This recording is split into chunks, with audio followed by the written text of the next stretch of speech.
that is going to be your quick lane bowl between Minnesota and Bowling Green. Now, Bowling Green, they are looking to kind of reverse their fortunes in the bowl season. Bowling Green has came in. They have lost 5 of their last 6 bowl games going back to 2004, but they've recently been to this very bowl game. The Quick Lane Bowl was somewhere that Bowling Green went to in the previous season.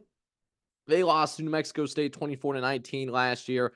Whereas Minnesota, they're led by their head coach, PJ Fleck, who historically has been really good in bowl games. Minnesota head coach and PJ Fleck, dating back to his time at Western Michigan, he's 5-2 in these bowl games. And as a program, Minnesota has handled their business as of late in these bowl games.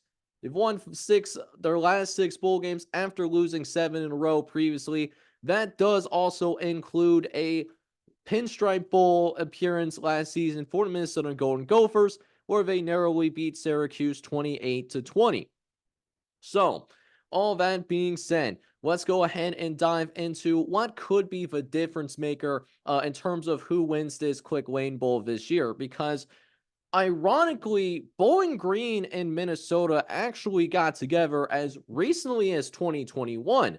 This was not in the bowl season. This was actually a regular season matchup that happened in non-conference play. And it was a bizarre game back in 2021. Bowling Green was able to beat Minnesota 14-10. So Bowling Green does have history with this particular team and taking it down. So Coach Waffler, while he hasn't won a bowl game yet, he lost his first bowl game last year. He has been able to get this program to beat Power 5 teams before.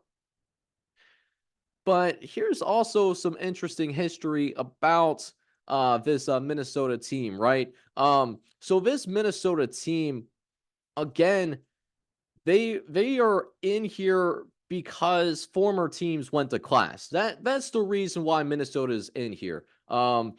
We should have seen Army in here personally, but unfortunately, Army did not hit that 6-win threshold before the conference championship weekend. So that's why you see Minnesota in there, is because, well, there wasn't enough 6-win teams.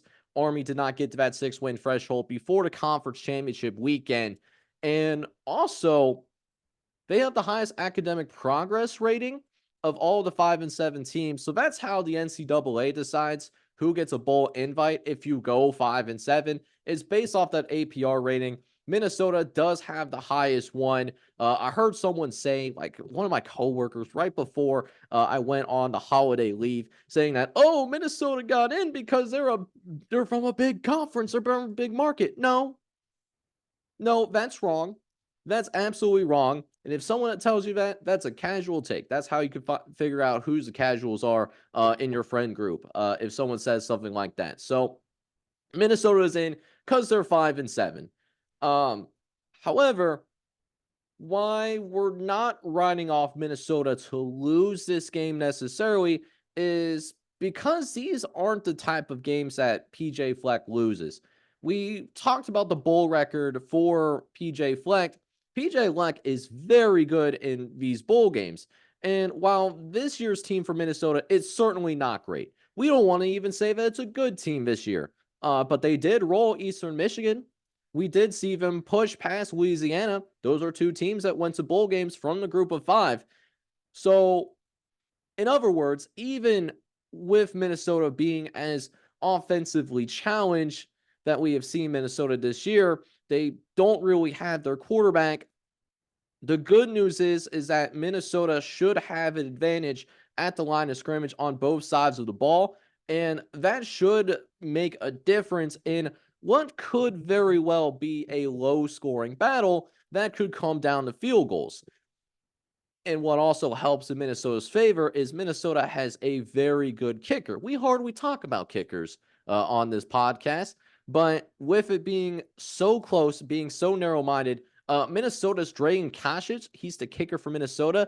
He's 22 for 26 on field goals. He hasn't missed a single extra point. He clearly has the advantage over Bowling Green's kicker in Alan Anya, who, even though he has also made all of his extra points, he's only 12 for 17 on field goal tries. So if this comes down to a field goal game and it's a low scoring battle like we think it's going to be, we think Minnesota will have the ultimate edge. So with the quick lane bowl, the model actually is higher on um the Bowling Green Falcons than we are. The model actually believes that Bowling Green is going to win this game. I disagree with that assessment. I do agree that it's going to be a really close game. So we are going to pick Minnesota to win this quick lane bowl. However, Minnesota, we have them as a 3.5 point favorite right now. That is as of Christmas morning as well.